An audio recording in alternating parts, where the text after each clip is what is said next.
also an author of the book Life Unplugged, Connected with Divinity Within. I'm very glad to be here to share my journey of motherhood. Well, where to start from? I've always been a person who would love to play with kids, and having my own kid after marriage, I was not planning because I was very scared about the entire process of the body changes and the delivery pain. Um, I got married very early, and I still remember in Kanpur, that was my first job. I had to leave Kolkata to start my job from Kanpur as my husband was working there. We both were living a very bachelor kind of life, going to office, coming back, having food outside, and chatting, talking, enjoying, just like two bachelors staying together for some competitive exam. And planning for a child was never in my mind because I was just 24 or 25 when I came to know that I conceived. And I didn't know how to react because we both were staying alone in a nuclear family in a new city, no family around. I still remember we just gave this news to our in-laws, and they all were like happy, but there was something which was, I cannot say it was happiness, it was fear, but there was a confused emotion in me because I was still in a shock that, oh my god, now I am pregnant.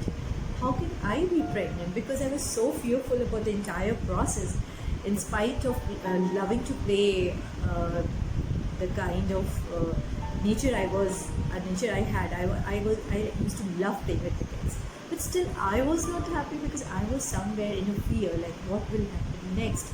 And I was just it was my second year of my job in a software company. So thinking about it, like where the life will lead to, what will happen, and but 4 months passed, and I felt that I wouldn't be able to go to the office anymore because I was in a complete nauseous state. And every time there was vomiting, there was morning sickness, and my husband was not able to take care of me so much. And those days, I don't think so. We had this privilege of hiring a full-time maid and all those stuff. So I decided to go back to my home city, and that is Kolkata, and stay there with my mom and my sisters. And I left Kanpur for Kolkata. There was my gynaec, a very handsome doctor, army doctor. My mom had actually fixed him for me for the entire pregnancy period, and he was so positive, so cheerful. So half of my tension and half of my worry just went off looking at him. Whenever I used to meet him, I was like full of positivity. And my nausea and morning sickness was like almost over after 5th month.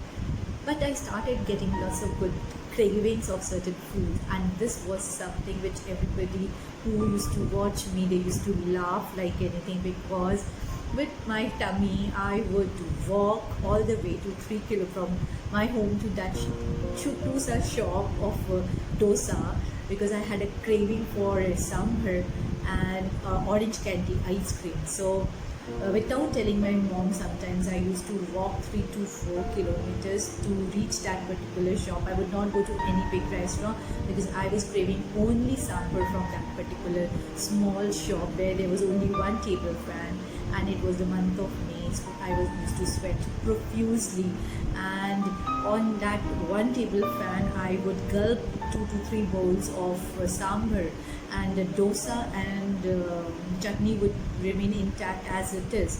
So I would order a dosa, but I would only have sambar, and they would smile, they would laugh looking at me because I was sweating, and at the same time I was savoring the hot sambar. Twice and thrice after having it, then I would go walk back to home, and in the middle I would enter into a shop where they were selling orange candy ice cream, so I would have that. So the entire journey I was always craving for this spicy sambar and this candy ice cream, and I remember I used to eat rasgulla at night to fulfill my hunger. That some comical situations I still remember because it was a wonderful part of my pregnancy journey. 29th was my date, 29 June was my date of delivery, and I never wanted a child to be Cancer. No offense about it, but I always wanted my child to be a Gemini. So I prayed to God that God, if only he could become, my child would get this zodiac sign of Gemini. And on the 18th, my daughter broke and I had to be admitted in the hospital. And from 6:30 p.m. 18th to 19th 11:45 a.m. I was in pain because my doctor insisted that I would be able to get through the normal delivery, so he refused to do cesarean for me. And on all those pain, not eating anything, not even having water, on bed, completely in the hospital. 11:40 my son came in this one, and the very first line I still remember, the doctor said, "Look at him, he is looking at you." And I was so tired, but I turned my face to see his his eyes were bright and he was really looking at me. So I had no idea that how the child, when he comes, what should be expected. But yes, I did study a complete stages of all the weeks in pregnancy, a book which I bought from Delhi Khan Market, and I was reading every progress of the child, fetus to a baby, and I had those knowledge very clear, but I didn't know what to expect when a baby comes out. And then henceforth my journey started with him, and I was a very ambitious person, and I would say my husband always said, "See, listen, whatsoever happens, I'm not going to leave my job for anybody. We both have to work together for upbringing our child." And then after 4 months, when he became 4 months, I came back to Kanpur, and God grace, my job was still intact because they never wanted me to leave the company. They were okay with all the kind of holidays I've taken. So I came back, I joined my organization back, I was given a promotion immediately, and I had to return to my work.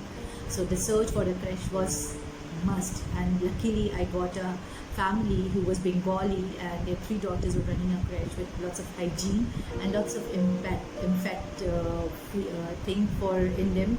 There were lots of affection for the children, and I had to put my child for a while in the creche, and then I started my job. But as a mother, I was calling 4 to 5 times from my office to ensure that everything is going smooth.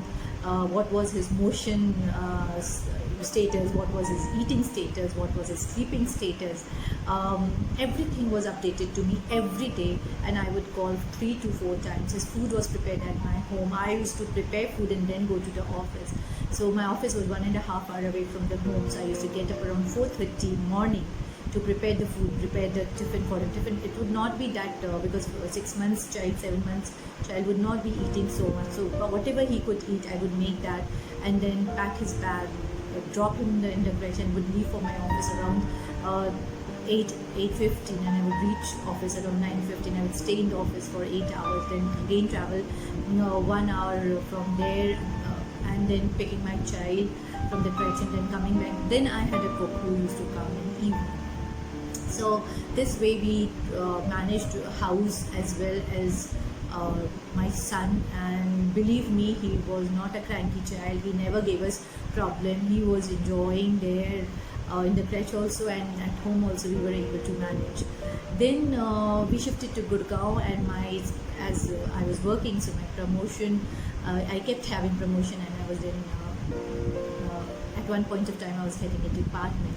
That time also I had a nanny from Kolkata who was a very good girl who served me for around 8 years, and she was with my son, and my son had grew in her care and thing, and I was still working, and from my office I had made a proper chart for my son that after coming from the school he has to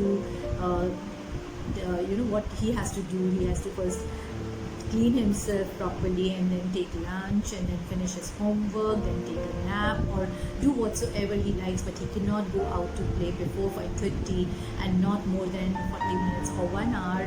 But he can play everything. He can play with mud, he can play with sand, but 1 hour is a time for playing, 1 hour is a time for TV watching. And believe me, my child never broke that rule. Even if I was not around, my maid would not break the rule, my child would not break the rule. Sometimes it also happened when I used to come back from office around 7:30, he would say, "Mama, I haven't watched TV so far. Can I watch for 1 hour now?" Then he would watch TV in front of me. He would be he would finish all his homework. He's an avid reader like me, so he would spend his time either reading lots of other books, or he would be doing something constructive. He doesn't like taking nap in afternoon, or very less time I had seen him taking nap.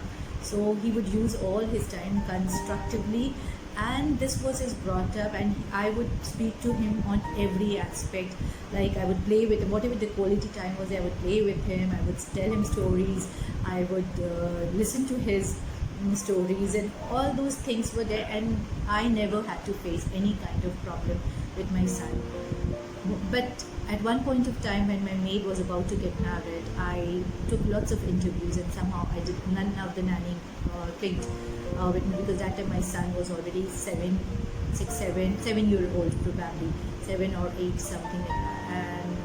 And my husband and me both were in high profile job, very busy. My husband had never time for home, so he was completely workaholic. And at one point of time, then I had to take a back seat, because that time my son was almost 7 or 8 years old, and I felt this is the time when he'll be having peer pressure. This is the time when he'll be noticing everything.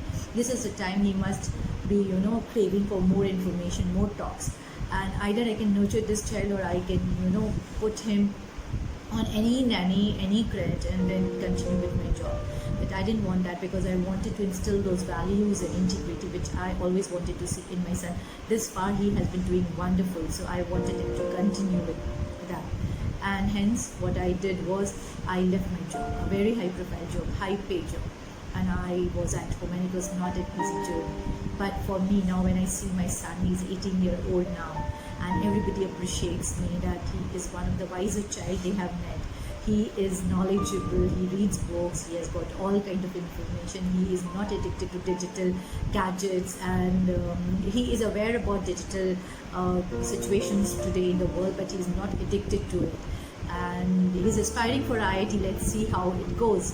And he has wide knowledge in different area, maybe cinema, a kind of aesthetic cinemas, you can say, sports, and then he plays guitar. He has also cleared Allahabad exam on music, and he plays wonderful guitar. He writes wonderfully, and I see him, the child I always wanted, the man I would always wanted my son to be. He is that kind of his growth is like that only. So I'm contented with my motherhood journey completely. I have spent time according to his age. When he was small, what need to be implemented; when he's a teenage, what need to be implemented. So no more now I have to say that, see, you have to watch 1 hour TV only. So he is very clear about his priorities, and if it is not done, he would not watch, would not spend time in something futile which is not constructive. And I think I did my job of instilling that values and integrity, and I can only hope and pray that this continues in his journey when he becomes a young man, and I pray and wish that he gets a very good life partner, and he gets good friends in his life, and he can handle all the failures, if any comes in his life, which is bound to, because we've been human, we have to see all ups and downs. So I can just pray and wish as a mother for his lovely and wonderful journey ahead.